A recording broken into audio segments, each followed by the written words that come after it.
कुछ लोग इंतज़ार करते हैं कि कब वो इंडिपेंडेंट हों, कब वो ख़ुद मुख्तार हों तो वो एक दिन भी अपने पार्टनर के साथ ना गुजारें।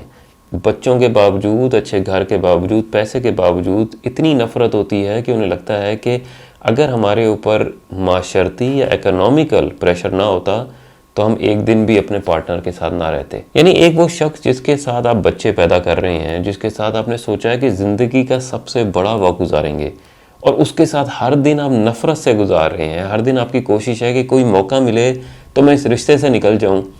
तो ऐसी ज़िंदगी का क्या फ़ायदा? यानी क्या गलती है, कहाँ पर की जाती है? एशिया और यूरोप के अंदर फ़र्क क्या पड़ता है लोगों की सोच के अंदर?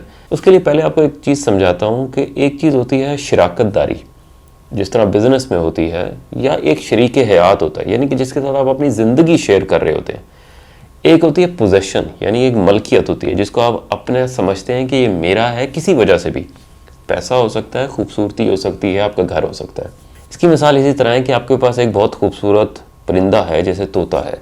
उसको आपने एक बड़े खूबसूरत पिंजरे में रख लिया है, उसको आप खाना भी दे रहे हैं, वो परिंदा नाचता भी है, अच्छी आवाज़ें भी निकालता है, और अब आपको लगता है क्योंकि आप उसको खाना भी दे रहे हैं, पिंजरा भी अच्छा है, बाकी सारी चीज़ें भी प्रोवाइड कर रहे हैं, तो आपकी ये मलकियत है। अब सोचें कि इस पिंजरे को मैंने बड़ा कर दिया है या इस पिंजरे से मैंने उसे निकाल दिया है। इकोनॉमिकल रीज़न भी मौजूद है कि उसको खाना भी बाहर से कहीं से मिल सकता है।